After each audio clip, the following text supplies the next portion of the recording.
What is up, gamers? We got Fire Emblem, the 7th one, but it's on the Switch. Check it out. We got restore points that I have unapologetically used already. Yeah, so I already did Lin mode. I was gonna record doing that, but like, I haven't done the first run through of Lin mode in ages since like, I first played the game. And I forgot that you're kind of like locked into a bunch of actions and like a lot of RNG is just like fixed in your favor. So it was kind of boring. That said, I really like Lin mode. I think it's a really great way to introduce people to the series. But I played this game a lot, and Fire Emblem in general, so for me it's not that useful. But yeah, this game, this is its, third official release? It was released on the Wii U, and that's how I've mostly played it, actually. The only real difference I can tell between this version and the Wii U version is actually the visuals. The color is a little different. The Wii U versions of... I don't know if this is true of all Game Boy games, but at least a lot of them were very, saturated and bright, because that's just how, GBA games were, so that you could actually see them without a backlit screen on the original GBA. But, we don't need that anymore. So a lot of modern releases of Game Boy games will, I don't know if it's have it toned down or this is the way it's supposed to look or something like that. I don't know all the technical details of it, but the colors are a little dimmer compared to playing this on the Wii U.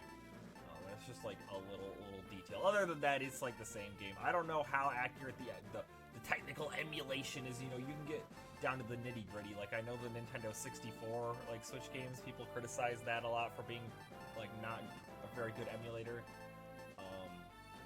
But I feel like GBA is just so easy to emulate. Not even Nintendo themselves could screw it up.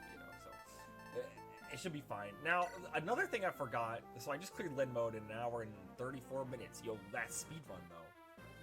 But yeah, I just have to go right into Eliwood mode. I knew you didn't unlock Hector mode until beating Eliwood mode once, but I can't even choose hard mode for my first run through. That's something I forgot. So this was already going to be a really casual playthrough, but the fact that we're also locked into normal mode on our first playthrough means this is going to be super casual. Because like I said, I have played this game before, and this game is not hard if you have experience with Fire Emblem, even on Hector mode or Eliwood hard mode. The only mode in this game that's even kind of difficult is Hector hard mode. That mode is kind of difficult. To the really veteran players, I think even they think that's kind of easy. But I've played Hector hard mode, and I think it's kind of hard because I played a lot of Fire Emblem, but I wouldn't say I'm amazing at it. Go watch my engaged playthrough that will totally be finished one day, where I definitely get people killed. But yeah, if you're expecting this to be this grand let's play where we're reading the story and stuff like that, that's not what this is. I just was I'm just gonna turn on the camera and just play the game. I half expect this to just turn into a podcast at some point, but of just me talking. But we'll see what happens. We'll see what happens. I mean, I'm obviously gonna talk about the game. I have a lot of experience with this game. And this is chapter 1. Wow. We get Rebecca. She's very bad. She's an archer in a Game Boy Fire Emblem game, so she's not good. We have Eliwood. He's also not good. He's locked to swords for most of the game, and swords are very bad in FE7. On the flip side, Lowen is good because he can use lances, and lances are good in this game. So are axes. Basically, FE7's meta is just use hand axes and javelins. We also have Marcus. He's also broken. So we're just gonna use him. Check it out. On my Iron Man run, I think it was my Iron Man run, I just used Marcus the entire game. And I killed the fire dragon at the end using Marcus. It was awesome. I managed to get it so that he could do 3 damage. Oh, spoiler alert, fire dragon. Oh my gosh. Yeah, so there's not, there's gonna be spoilers, obviously, because I'm playing the game. But there's not gonna be any story spoilers. So I guess if you want to play this game on the Switch yourself, you totally could without being spoiled.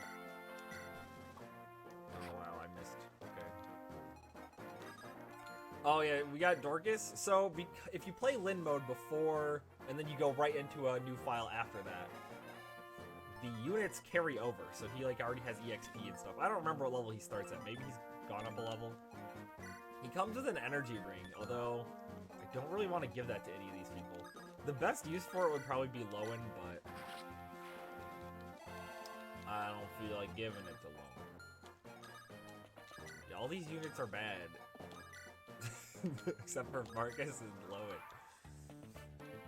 That said, I mean, again, FE7's not hard. You can use whoever you want. Just because I say a unit is bad, that doesn't mean they're unusable. I just mean that, like, if you're going for maximum efficiency, they're, like, not good. But, like, we're playing Ellie with normal mode. You can use anybody. Like, this game's not that hard. Yo, check out that Steelix.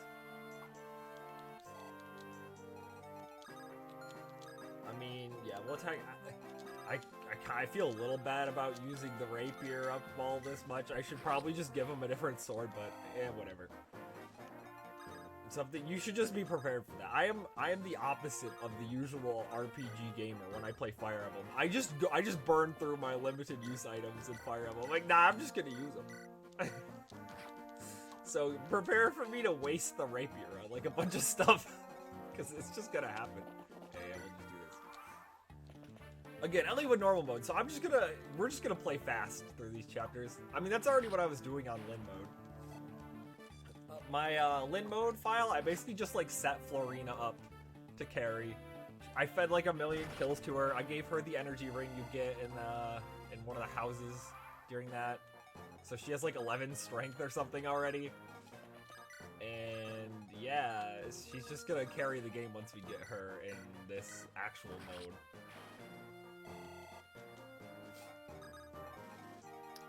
Oh wow, a brigand as a boss. That never happens in the first chapter of a Fire Emblem game. Now we're just using Marcus. I honestly don't think I'm using any of the units we have with us right now long term. So like, I don't even really feel like feeding kills to anyone. Like, I'm just gonna let Marcus kill things until we get units I actually want to use. I guess we can check out the shop. Oh, there's nothing. It's just vulneraries. Okay, I don't need to check out the shop then. Oh, it's a seas map. What is this? Fire Emblem, the Binding Plane? Alright, cool. Now, there's a special chapter you can unlock, and one of the requirements is leveling, like, Nils up, I think, in, like, Lin mode. But I don't even know if you can do that your first playthrough. So I didn't bother doing that. Because I think you have to be playing on Hector mode to get that map. So, yeah. I've only played through Lin mode twice. Once my first time, and then a second time to get that special map. But yeah, I think you have to play Hector mode, so... you know what, Rebecca? You're gonna go visit the house, because you are not good. Everyone else is just gonna kind of chill back here. Is this just more vulneraries? Yeah, okay. I don't want to do that. Thankfully, you can check the shop and then not buy anything, and it doesn't use your turn. The game lets you pick something else. Can you check the shop? I always forget. Can you check the shops without, like... is there a button to, like, do that? I don't know. I've always just manually checked them. Ooh, a secret book. That gives skill. But, I'm just gonna save all of the stat boosters for now. Because, again, don't really care about any of these units right now. Yeah, you know what, Allie? When you go get them, Rapier. Oh, we can actually attack with Lowen. Whatever. The Axe Bros are just gonna stand back. There's also a special unit you can only unlock by getting Bartray to his promoted class, and then going up to a level 5 promoted class before one of the later chapters. But I think that's also a Hector mode only thing. I could be wrong about that one. That one I'm less sure of. Maybe you can do that in Elliewood mode. But I just kind of assume everything is like locked behind Hector mode, because I feel like a lot of the little extra stuff in this game, like secret characters and chapters, are all just like locked behind Hector Hector mode. Which, you know, fair enough. They knew that, like, once you beat Eliwood mode once, you're probably only playing Hector mode after that for the additional challenge. I wouldn't say that, like, Hector mode, like, on normal is, like, super hard. But, you know, you have to try a little bit at least. Right, we can buy an Iron Sword for Eliwood. It's still relatively easy. Again, like FE7, the main thing is that enemies tend to just be really weak. And that means you can just kill them often with javelins and hand axes, which is why they're the best, because they attack at 1-2 range.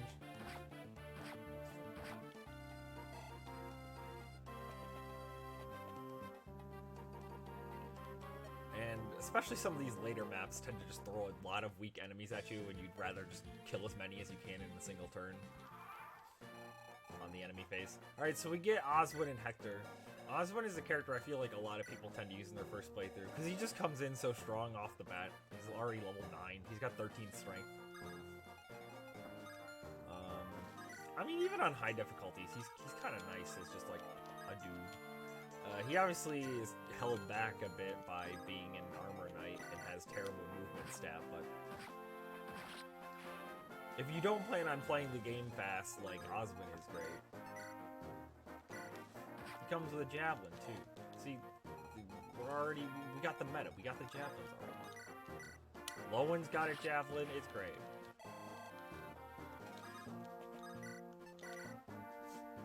No, I will not unequip the rapier. We're using the rapier, dang it.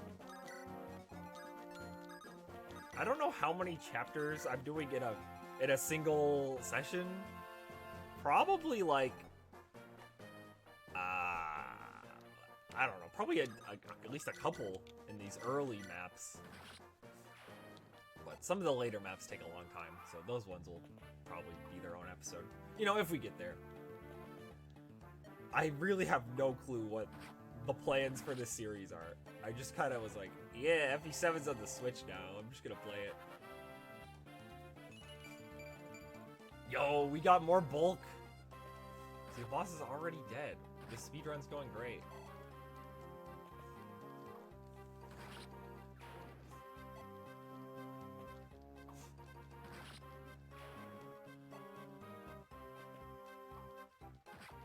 Get the crit. Oh, he didn't get the crit, but he still got the kill. Alright, let's see Eliwood level up. I actually got a perfect Lyn level up during Lyn mode. She leveled every stat. I was like, what the heck? Lyn never does that. I still wouldn't say she's good. But, you know, she's trying, I guess? Dang.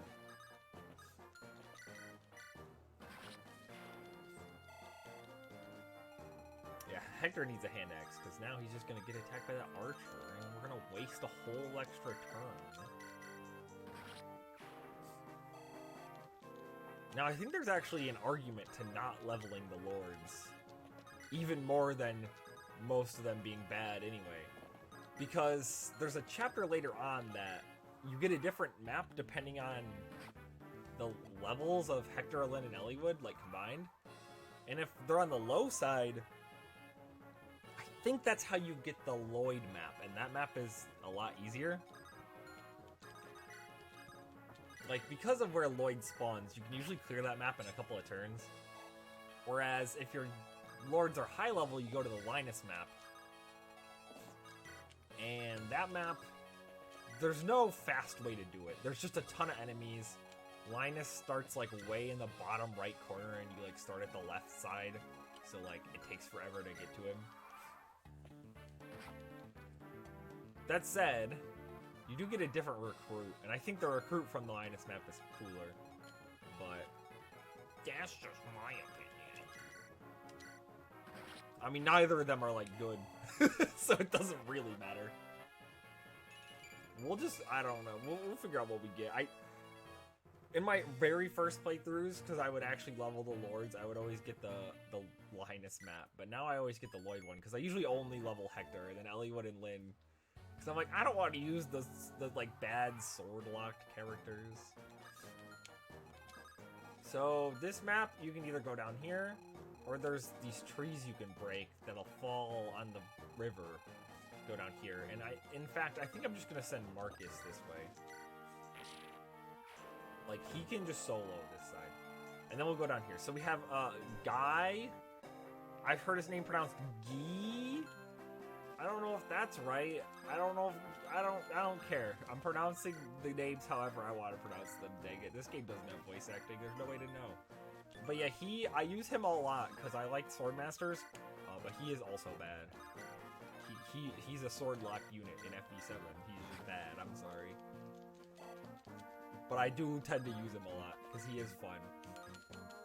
The thing with like Myrmidons is I feel like they always make a good first impression because they tend to come with a killing edge, which has high might and then the crit rate, and then they have a cool crit animation, so you use them and you're like, well, I have, like, they did the cool crit animation, they killed this guy, I've got to use him.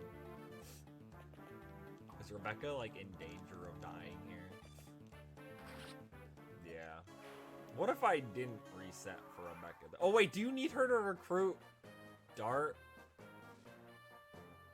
Yeah, you need her to, okay, well. Or no, you don't, right? Whatever. We'll reset for Rebecca. I'm thinking that, like, because they're like siblings, right? But they're like separated at a young age or something. What's the lore? I don't remember the lore. There's so much lore in support conversations, but the thing about support conversations in these old Fire Emblem games is you really have to go out of your way to get them. You have to just, like, sit the units next to each other and enter. Like, I don't get how the developers expected you to, like, get supports up all the way by playing the game normally. You know what? If this is going to be a podcast, let me just...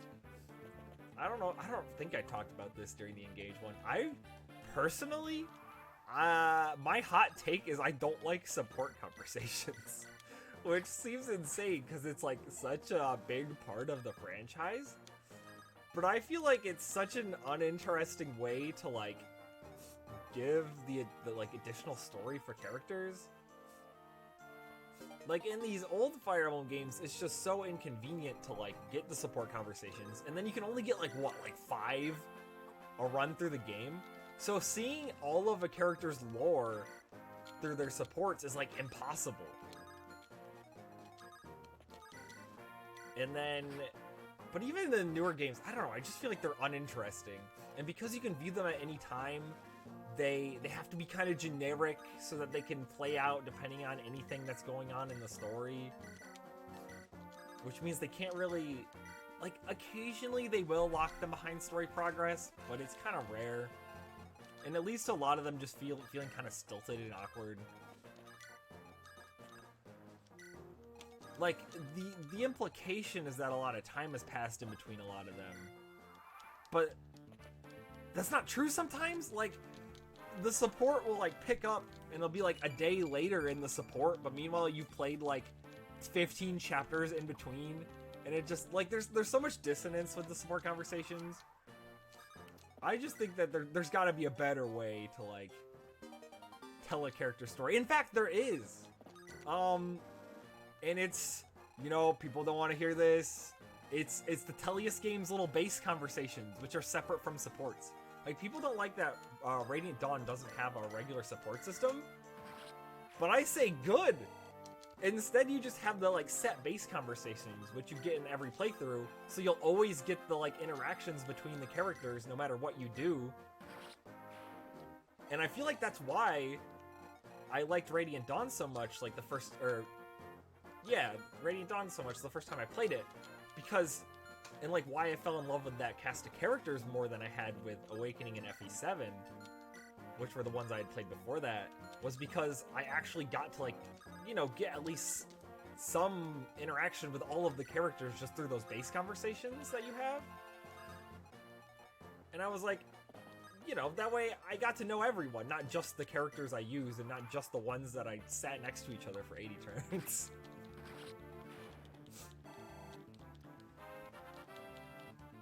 But yeah, that's my support conversations hot take.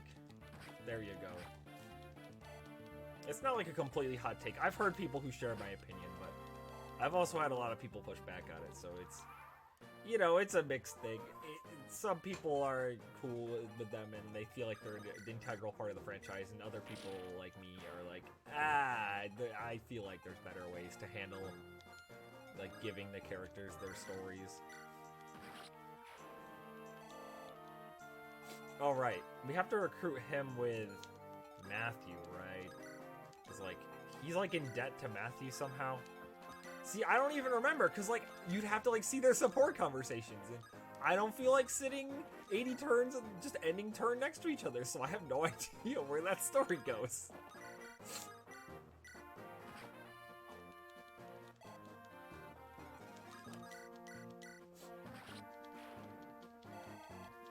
Anyway, Hector is, like, not amazing, because he has, like, he's basically an armor unit, like, he has a bad move, but he does get to use axes instead of swords, so he's automatically, like, a billion times better than Ellie would and Lynn. He gets to use the hand axe, so he's broken. He is on a fort. But yeah, you saw that. I just doubled this guy. Like, look at this guy's stats. FE7, I mean, soldiers tend to have the lowest of all the stats. But, like, FE7 enemies are just so weak.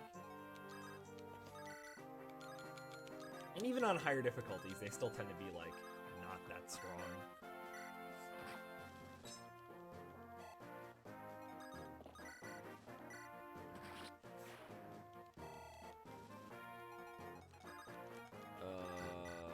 Yeah, look at that. Dorcas is doubling. That says a lot.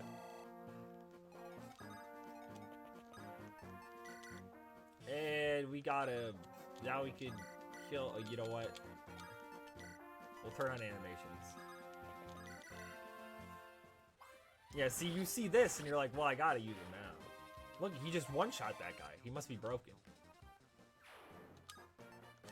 Look, I say this as somebody who uses Guy all the time. He's not good. Especially in, like, the late game. He falls off so hard, because his strength tends to be really crappy. As is tradition with Myrmidons. And so he starts doing, like, no damage later on. There's a different cool swordsman that I would highly recommend using instead. Who gets access to axes, which are very good. Because, yeah, when Swordmasters only use swords, so he's stuck using swords the entire game. If you're used to some, like, newer Fire Emblem games, this game does not have reclassing. That's not a thing. So, what class somebody has is what they get. This is fine. I should probably be making more restore points just in case. You know, at the end of the day, this playthrough is just me unlocking Hector mode. I'm assuming Matthew will be fine. He's on a forest base. He's a thief. That's like the thing that thieves do. They avoid stuff. Yeah, we'll just block these so that enemies can't spawn.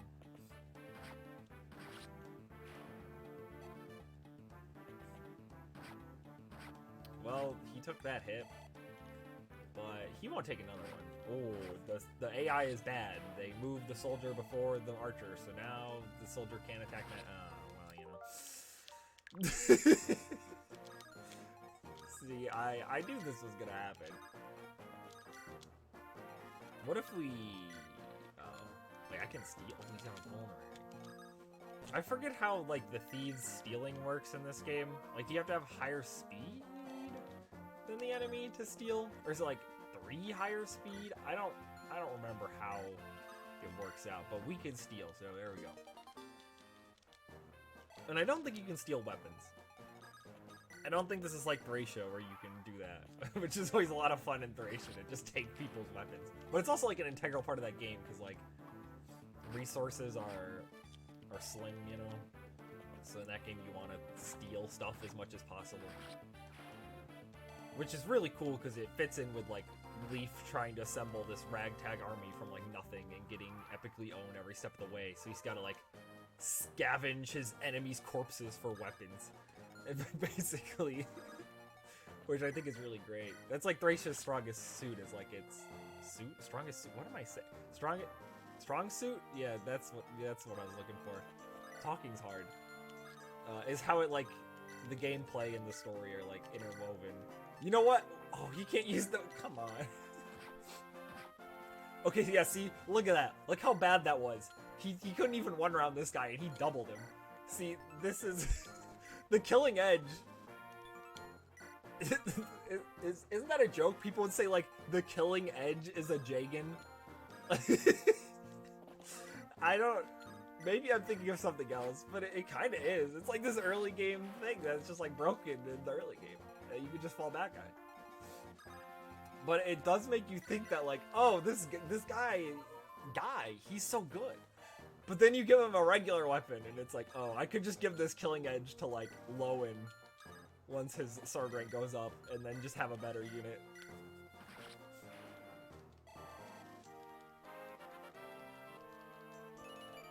You know what, that said, you see, the thing with Lowen is that he does tend to just level up like garbage. I don't think I've ever had a Lowen that's, like, leveled well.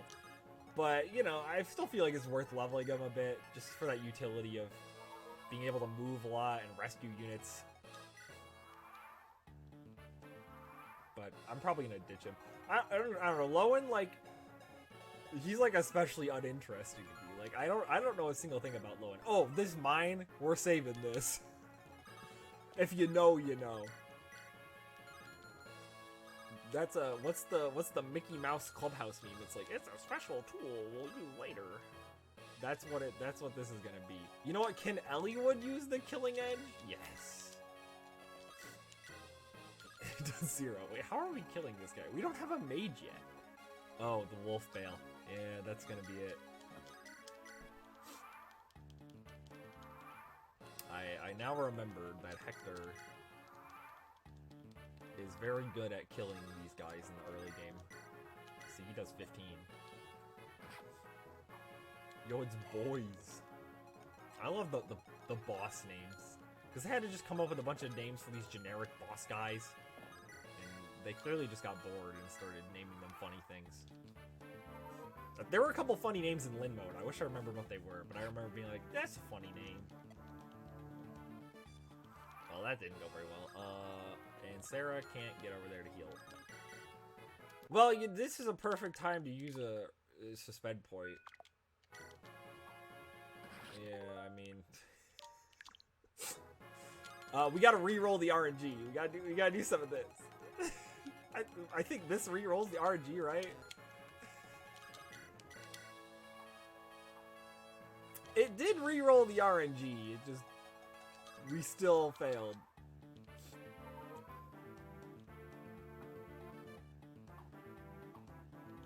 Things are not going well.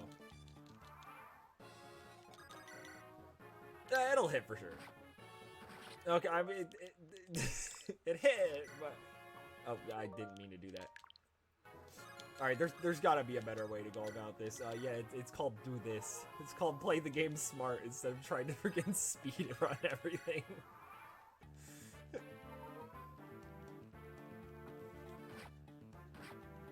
Ooh, he's at 1 health. We could probably finish him off with someone else. You see, Hector has strength at least. Like, you can't say he doesn't have strength. 0. We could use Elliewood with the rapier, but I kind of don't want to. What if he's 3 damage? Okay. Nothing. You know what? Get the kill. I don't know what I was expecting, I'm gonna be honest. You have a javelin. Here, can you give your javelin to Marcus? I'm killing the boss with Marcus, I do not care. Marcus level up, let's go. Look, this is just normal with Marcus too, because this is like young Marcus. This isn't old FE6 Marcus. FE7 Marcus is crazy. That's just a regular Marcus level up in this game. Oh, we get a side quest.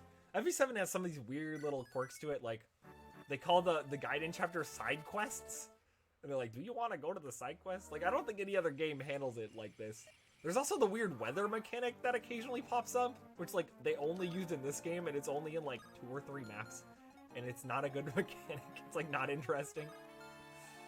Oh, you're right. You don't have a weapon.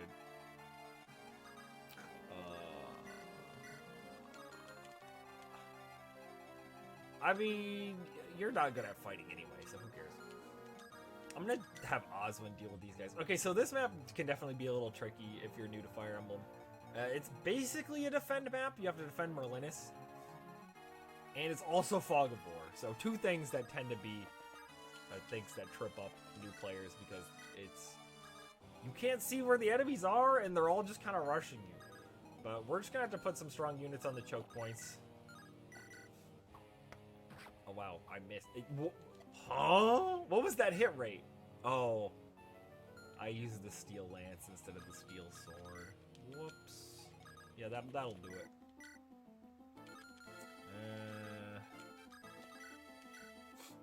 You know what? Here.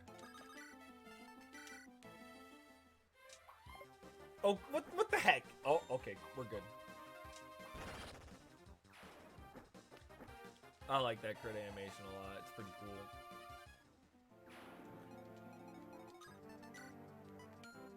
Alright, I think... I want to put Hector on this choke point, but he can't get there yet, so we're just going to use Lowen for a turn while Hector goes up there with this awful move stat. Like, I think Guy will be fine, because most of these guys are axe units. So, like, even though he's probably not going to be very good at killing them, he's also not going to be getting hit.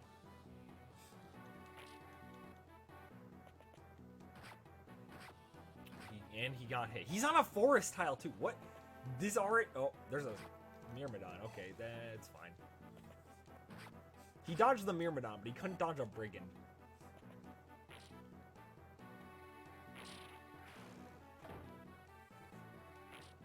There's also a house up there, a village in the upper right, which you gotta be quick to try and go get. It's a little annoying to get because you don't have a flyer yet. If you had a flyer, it'd be easy, but we don't have Florina until... I don't remember what order the chapters are in. We get her pretty soon. 17 hit, which is actually even less because this game uses 2 RN. It tries to rig... It rolls the RNG twice, basically. And it tries to rig it into the favor of you if you have better than 50 hit rate. And then it rigs it against you if you have less than 50. So he actually had like a way worse hit rate than that and still hit.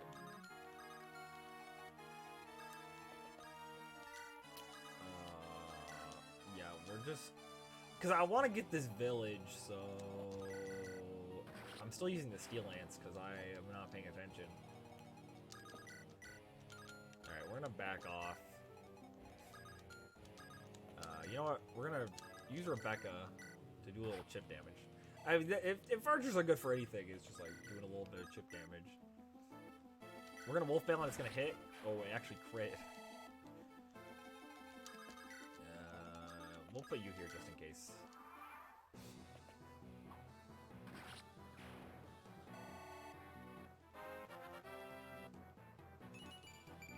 He got strength. You know what? That is something. Osmond should be perfectly fine just holding all of those guys off. They're not going to be able to do much to him.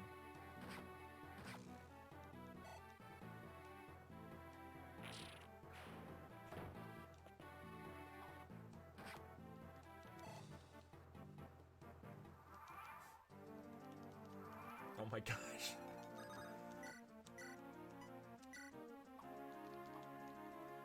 Alright, Osmond, do your stuff.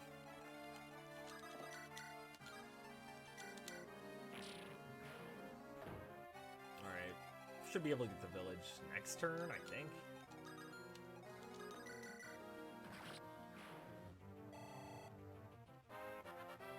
This game is just so cozy to play, though. Like, I really do like this game. And part of it is just having played it enough. It's like, yeah, I just autopilot most of the time. Just click buttons. It's very relaxing. It's the same way I feel about playing Pokemon. Like, I don't gotta use my brain too much.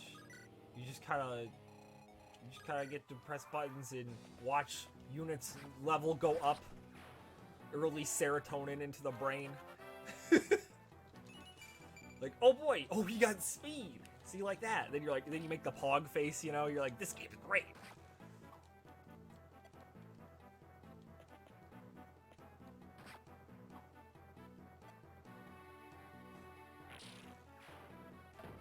I kind of feel like just sending Guy up there by himself. He could handle him. Oh man, it's a nomad. Real gamers will remember my stream of what's that game called? The infamous Fire Emblem ROM hack that's not good, but it was like one of the first ones that was like fully finished and like really long, so people played it. The Last Promise. Real gamers will remember my Last Promise streams. This is such a bad idea. Where I had to do the stupid nomad map where everyone has a poison bow. And it was awful and not good at all. And I quit the game after that because I was like, I don't know. Yo, Killing Edge Eliwood. Maybe, you know what? Maybe we will use Eliwood. I don't know. He's all, no, maybe we won't use Eliwood. I used Eliwood my first playthrough of this game, and that's the only time I've used him. I was like, nah, never again. He's too mid. Like, yeah, he's force deployed, but like, it's not that hard to protect, to just like not have him engage in combat, you know?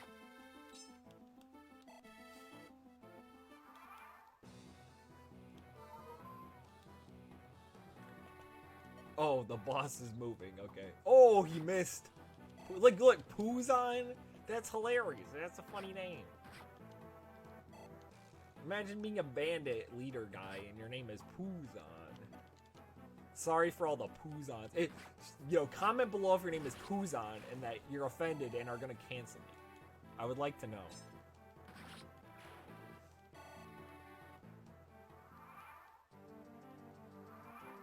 So does doing this side quest like give you Merlinus early? Is that what this does? Because like I feel like you always get Merlinus. There's no way you wouldn't have access to the convoy. I've never not done this side map though, so I have no idea what happens if you don't do it. I think he still joins you eventually. I feel like you just get him a little early, but I could be wrong. Yeah, Lowen, you go up there.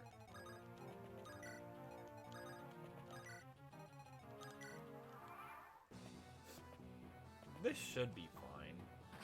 Yeah, look. Guy's doing his stuff. His things. Hector is beating a Myrmidon in combat somehow.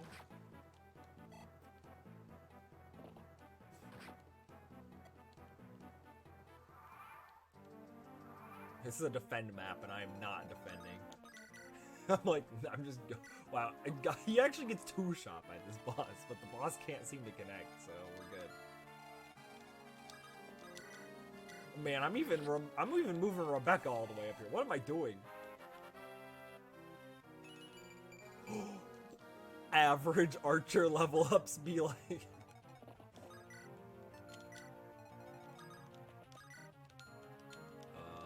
me that wolf fail. Give me that kill.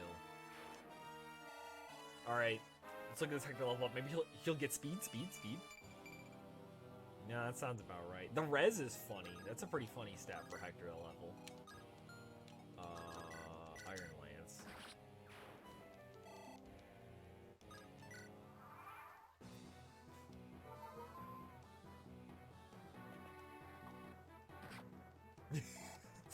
Why is this working?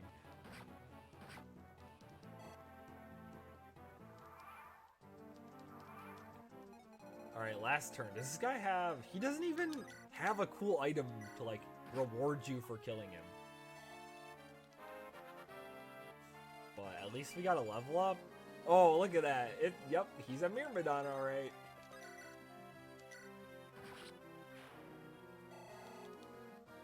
Can we make it down here? We can. We can get the boss kill.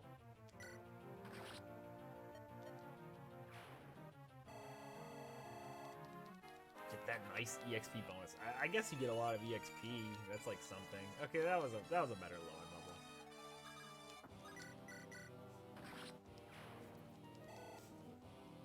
Is this guy the last enemy?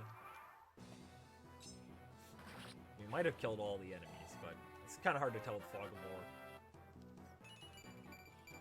War. No luck! Let's go. And we did it. Now we're on chapter 14. I think, wait, False Friends. Yeah, no, this is not the Florina map, right? Yeah, this is the FE6 map, but this time it's in FE7. Well, tune in next time for that. Should be a good time. I think I'm going to call it here. Made some good progress. I don't know if this is going to be a long series or if what's going to happen. But if I feel like playing more FE7, you'll see more videos eventually. Thanks for watching, etc., etc. Bye.